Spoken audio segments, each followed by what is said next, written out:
Bonjour et bienvenue sur Charging Station pour une découverte électrisante. Je suis ici au nord de Bruxelles, à Living Tomorrow, la maison du futur, pour une découverte électrisante donc.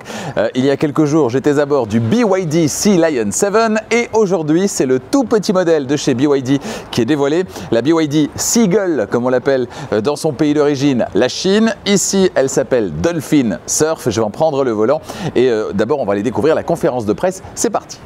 Durant cette conférence de presse, tous les détails concernant cette nouveauté ont été dévoilés. Cette BYD Dolphin Surf est donc construite sur la e-Platform 3.0 du constructeur chinois qui intègre la fameuse batterie LAM à la chimie LFP, lithium fer phosphate. Deux capacités de batterie sont proposées, 30 kWh en entrée de gamme active et 43,2 kWh sur les deux finitions supérieures, boost et confort. Puissance de recharge acceptée sur le courant continu, 65 kW avec la petite batterie et jusqu'à 85 avec la plus grosse. Dans tous les cas, comptez 30 minutes pour passer de 10 à 80% de capacité de batterie sur le courant continu. Puissance du chargeur embarqué pour la recharge sur le courant alternatif, cette fois c'est 11 kW, on est dans la norme. Une recharge de 0 à 100% qui demandera 3h30 seulement avec la petite batterie et 5 heures, ce qui reste tout à fait raisonnable avec la plus grosse. Notez que la fonction V2L est de série, Vehicle to Load. Vous allez donc, comme c'est le cas ici, pouvoir alimenter les appareils électriques externes à partir du port de recharge. Également disponible sur la BYD Dolphin Surf, la caméra 360 sur la version supérieure, mais également sur toutes les versions, l'application BYD, l'accès et le démarrage sans clé et même la clé numérique. Les autonomies annoncées, 220 km en entrée de gamme active, on est sur des autonomies théoriques, norme WLTP cycle mixte, 322 km sur boost et 310 km sur confort. La puissance 65 kW, soit environ 88 chevaux sur active et boost, avec un 0 à 100 réalisé en 11 secondes et un dixième sur active, 12 secondes et un dixième sur boost. La version confort est équipée d'un moteur plus puissant de 115 kW, soit environ 156 chevaux, pour un 0 à 100 qui s'établit à 9 secondes et un petit dixième. Le volume du coffre, 308 litres en configuration 4 places et jusqu'à 1037 litres avec la banquette arrière fractionnable 50-50 entièrement rabattue. Parlons du prix à présent, les voici pour la Belgique. 21 290 € pour la version active, 23 290 € pour la version boost et 24 990 € pour la version confort. On est donc bien sous les 25 000 € en finition supérieure, sauf que BYD a une sale habitude, ajouter près de 1 000 € de nébuleux frais de livraison. Ça, c'est pas très cool. À vous de tenter de négocier pour vous les faire offrir. Bon, les présentations sont faites, les détails techniques, on les connaît à présent. Quelles sont les sensations sur la route à bord de cette BYD Dolphin Surf? Eh bien, c'est ce qu'on va découvrir maintenant et je partage ça avec vous. C'est parti. Extérieurement, alors dites-moi ce que vous en pensez dans les commentaires, mais moi je trouve que cette Dolphin Surf, elle a plutôt une bonne tête. C'est le cas à l'avant, c'est le cas également à l'arrière. On ira y faire un tour dans un instant. Un design qui est plutôt dynamique. Cette couleur, c'est la couleur de lancement. Et si vous préférez une couleur plus sobre, je vous dirige vers cet exemplaire. Elle est noire, alors quand elle est noire, c'est plus difficile de déceler les formes. Au niveau des formes, c'est plus compliqué, c'est plus passe-partout. Il y en a pour tous les goûts, il y a du bleu, il y a du blanc également. Vous choisirez la couleur qui vous convient. En tout cas, il y en a 4. Je trouve que globalement, sur cette Dolphin Surf, on est sur quelque chose de très moderne. C'est pas kitsch, c'est élégant, c'est sympa. Dites-moi ce que vous en pensez dans les commentaires. Coup d'œil au niveau du coffre, l'ouverture, c'est par ici. Voilà. Un coffre à la capacité tout à fait convenable, certainement compte tenu de la vocation essentiellement urbaine, périurbaine de cette voiture. Qu'est-ce qu'on a? On a 4 petits anneaux, vous le voyez, aux 4 coins. On a également un sous-coffre ici qui est plutôt vaste, qui peut accueillir, vous le voyez, tous les câbles de recharge. Pour le reste, on a 2 sièges à l'arrière, ça veut dire c'est une 4 places cette voiture. Siège qu'on peut rabattre avec les petites tirettes qui se trouvent ici. Voilà, donc jusque là, franchement, c'est vraiment bien pour les courses du quotidien, les trajets du quotidien, les trajets vers la salle de sport, les sports des enfants, etc.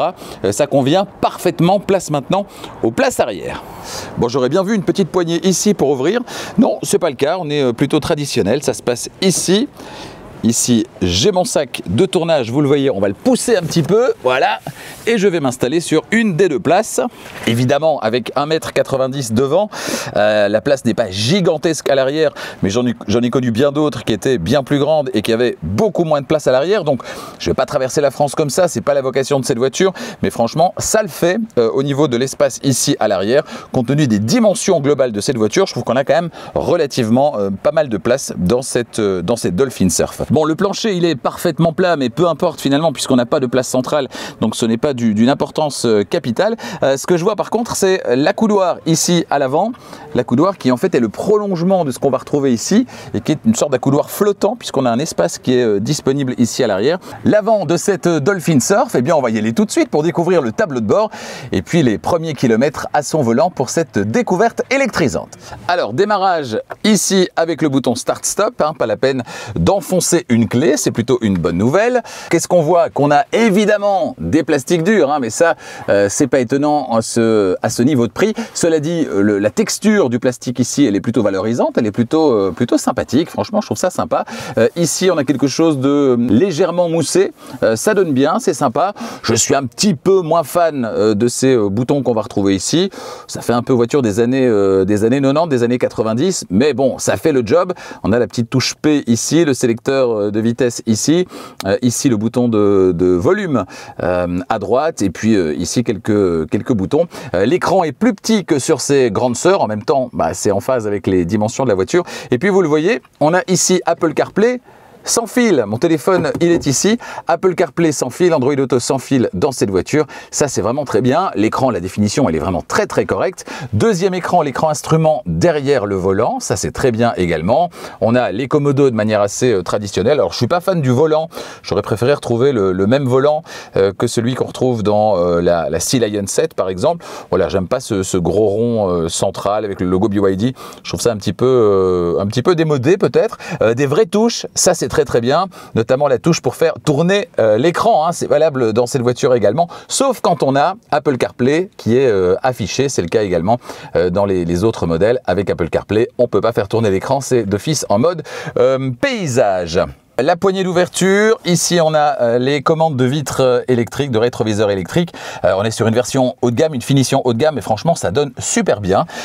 Ici on a ce matériau qu'on retrouve également sur le tableau de bord. Ça donne vraiment très bien, c'est très agréable au toucher.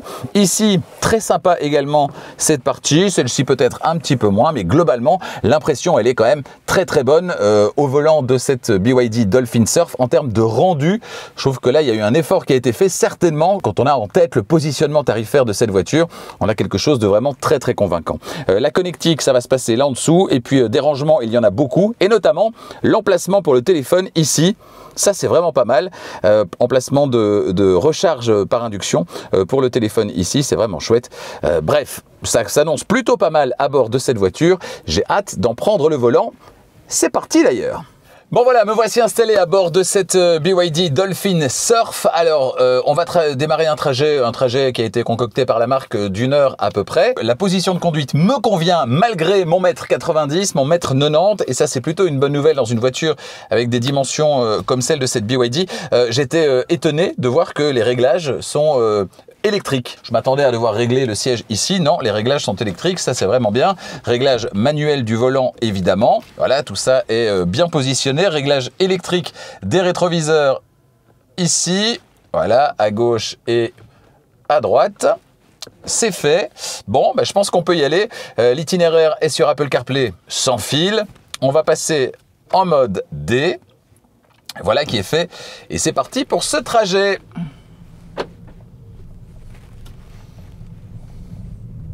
Bruit de clignotant tout à fait agréable. Alors, le premier ralentisseur, c'est un bon test. Hop. Ça passe tout en douceur. Donc, je roule avec la Grande Panda cette semaine. Et sur la Grande Panda, il y a un bruit, un sifflement du moteur électrique qui n'est pas très agréable. Mais ici, rien du tout. Donc, ça, c'est plutôt bien. Et alors, pour couper les alertes de survitesse, on a un petit bouton qui se trouve dans les raccourcis ici au-dessus. Voilà. C'est parfait. Très bien. Et on revient sur Apple CarPlay, très bien. Je m'en vais à gauche. Alors, accélération pour monter sur l'autoroute. C'est très suffisant. Définitivement, l'alerte d'attention du conducteur est un petit peu casse-pied quand même. Alors pas de mode B, pas de palette derrière le volant pour le ralentissement, donc il faut se contenter visiblement du ralentissement proposé par la voiture.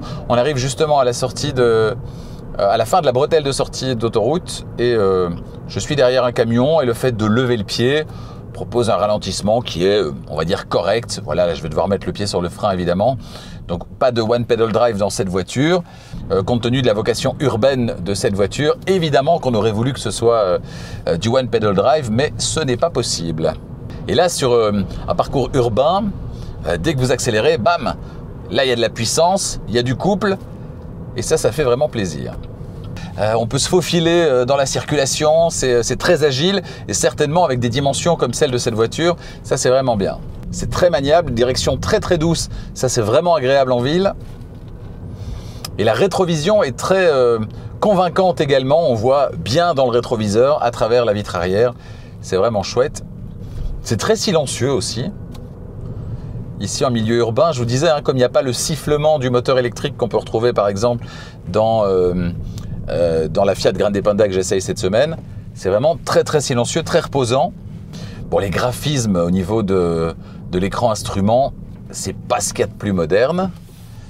Après, c'est sans doute pas ce qu'on recherche quand on cherche une voiture avant tout citadine, accessible, avec une autonomie suffisante. Bon, les graphismes, ça passe peut-être un peu au second plan. C'est pas ce qu'il y a de plus moderne. Alors sur l'écran d'infodivertissement, ça se remarque pas forcément parce que si vous utilisez Apple CarPlay ou Android Auto, c'est votre interface Apple CarPlay Android Auto qui va occuper l'espace. Par contre, sur l'écran instrument, c'est vrai que ça se voit un petit peu plus. Le ressenti au niveau de la pédale de frein, il est plutôt chouette. Voilà, c'est pas spongieux comme ça peut être le cas parfois. Là, pas du tout. Donc c'est une bonne surprise également. On peut appeler également la caméra 360 qu'on retrouve dans cette voiture. On peut l'appeler via le petit bouton sur le volant. Alors évidemment, à haute vitesse, ça ne sert pas à grand chose. Mais c'est toujours sympa d'avoir ça sous la main directement sur le volant. Quand on en a besoin, bam, c'est directement disponible. C'est très chouette. Alors on a aussi un régulateur de vitesse adaptatif sur cette voiture. Là, je l'ai réglé.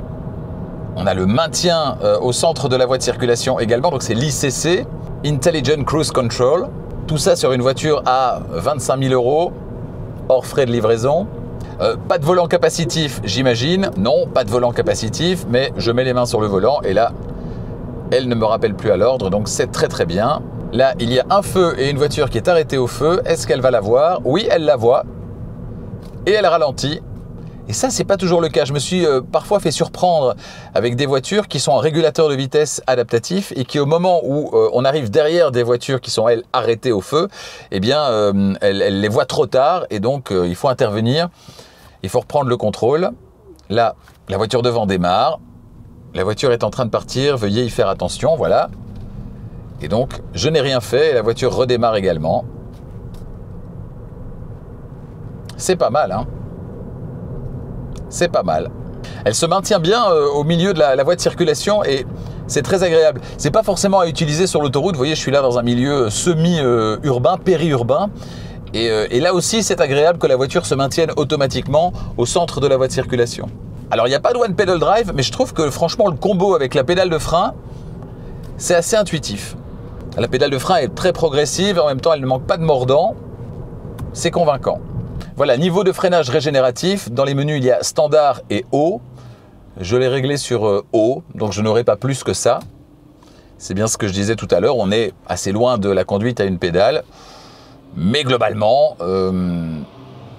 l'ensemble est plutôt bien calibré. Hein, la pédale de frein, le freinage, la récupération, elle n'est pas suffisante, mais c'est assez intuitif en fait à utiliser. Donc, ça passe. Là, on passe sur des tacs d'égout, des raccords au niveau de la route, etc. Le confort me semble extrêmement satisfaisant. On a quand même beaucoup d'espace de rangement. Hein. On nous disait tout à l'heure, je pense qu'il y a une vingtaine d'espaces de rangement dans cette voiture. Et ça se sent. Les bacs de porte sont assez grands. Ici, entre les sièges, c'est vraiment très très grand. Là, pour le téléphone. Ici, pour les porte-gobelets. Il y en a encore ici en dessous. On l'a vu tout à l'heure. Donc, ouais, c'est assez convaincant. Petit coup d'œil dans la boîte à gants qui est assez profonde, pas très large mais assez profonde, ça c'est bien aussi.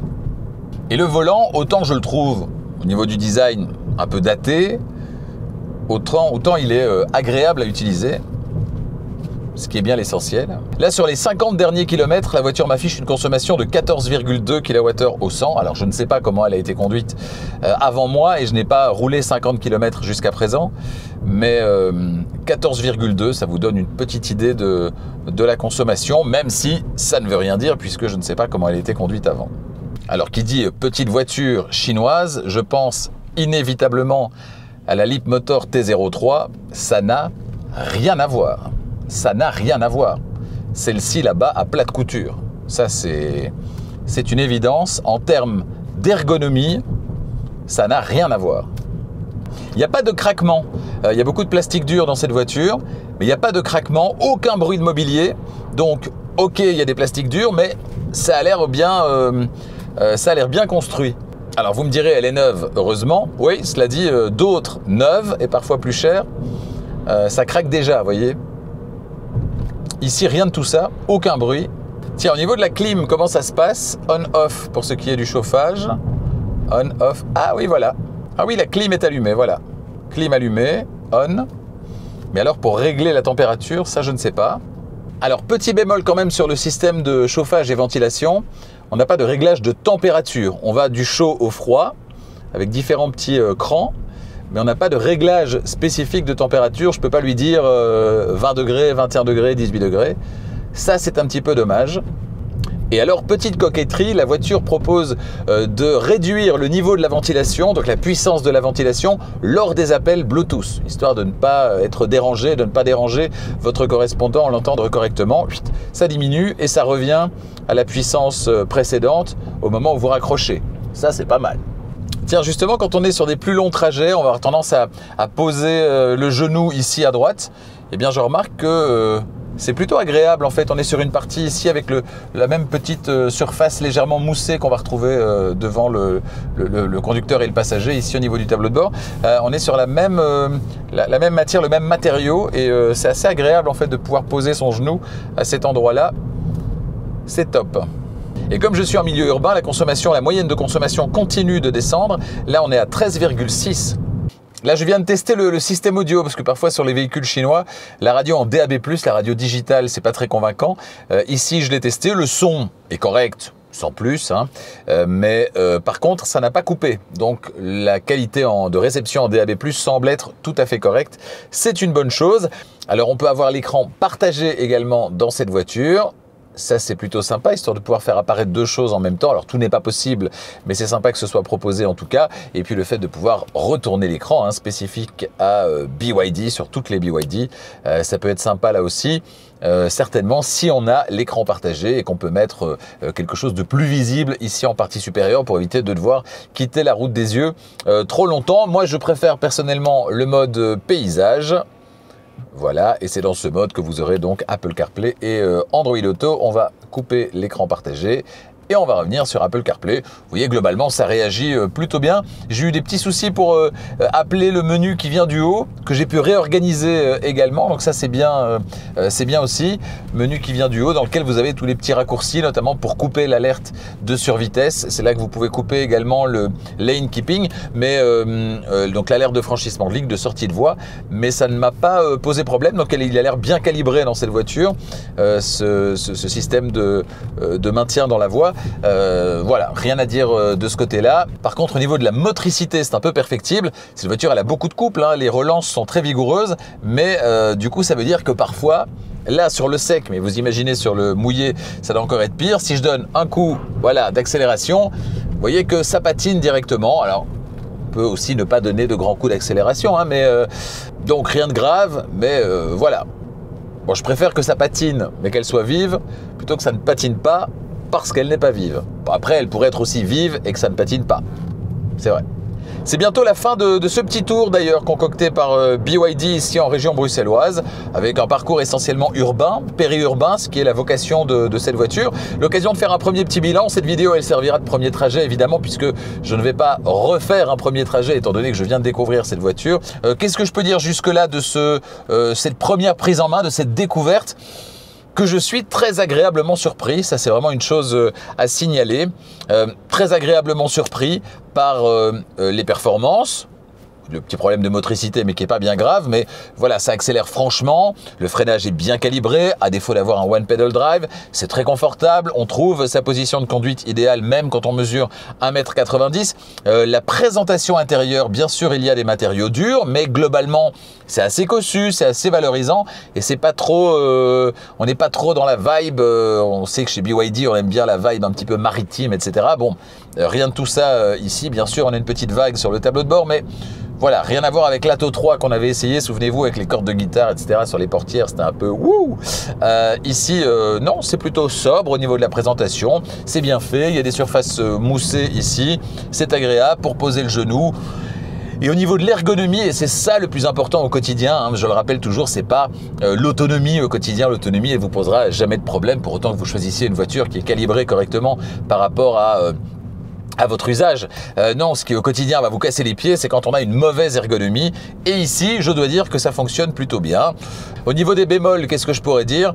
Eh bien, le système de chauffage qui est un petit peu... voilà, moins intuitif à utiliser que ce qu'on pourrait retrouver ailleurs. On a un système voilà, qui n'est pas basé sur la température, mais sur des chiffres. Alors ça va de 1 à 17. Voilà, de 1 à 17. Pourquoi?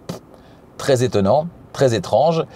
Aucune idée, mais j'imagine qu'à force, on finit par avoir un petit peu l'habitude et que ça ne pose plus de problème. Voilà, je reviens ici, Apple CarPlay, tout ça fonctionne vraiment, vraiment très très bien. Voilà, donc j'ai hâte de pouvoir prendre le volant de cette voiture pendant une semaine pour vous proposer le grand essai électrisant. Ce sera donc à la fin de cette année, mais je dois dire que jusque-là, je suis assez bluffé. Et si je me remémore les voitures proposées à des prix plus accessibles, essayées jusque-là, notamment les trois au niveau du mois de janvier, donc Citroën IC3, Leapmotor T03, Dacia Spring, celle que j'essaye cette semaine également, c'est-à-dire la Fiat Grande Panda. Laquelle de celles-là est-ce que je choisirais? Je dois vous dire quand même que la Dacia Spring, je l'éliminerai parce que étant assez large et étant assez grand, j'ai dû reculer le siège très fort et j'avais l'épaule au niveau du montant ici et le montant touchait l'épaule, ce qui n'est pas le cas dans cette voiture ici. Donc j'éliminerai la Dacia Spring. Il me reste la Leapmotor T03. Bon ça, si vous avez suivi l'essai, vous avez compris que je l'ai éliminé d'office. Et donc par rapport au duo IC3 Citroën et Fiat Grande Panda, je pense que je prendrai celle-ci quand même.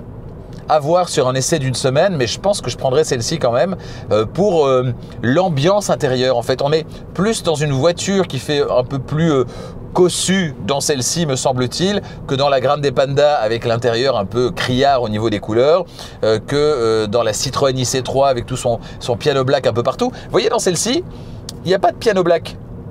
Il n'y en a pas, donc c'est possible. On a une petite recherche au niveau de la surface ici. Bien sûr, c'est du plastique dur, mais il y a une petite recherche. Et là, sur le tableau de bord, ça donne très très bien également. Donc il y a moyen de faire des voitures sans piano black et c'est beaucoup mieux. Alors certains diront que c'est un peu tristoun hein, si vous préférez quelque chose de plus fresh. Là c'est sûr que la Grande Panda avec son plexi jaune, ça n'a strictement rien à voir. Mais franchement je pense que de toutes celles-là, c'est celle-ci que je prendrais parce qu'on a la plus grande homogénéité. Voilà. Mais à voir sur le grand essai que je vous proposerai donc à la fin de l'année. On termine avec une route en pavé. Alors évidemment on les entend les pavés. Mais le comportement de la voiture sur les pavés est très très bien. Merci à BYD d'être passé également par ce genre de route. Voilà, bon, me voici bientôt arrivé à destination. Merci de votre fidélité à Charging Station.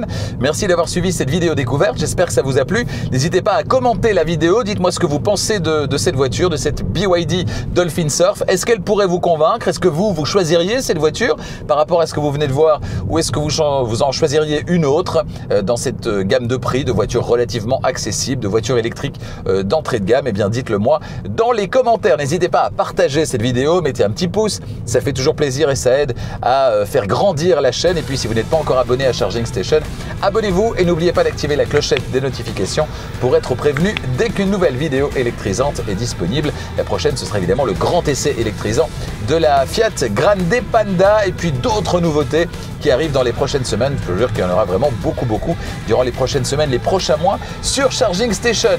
À bientôt!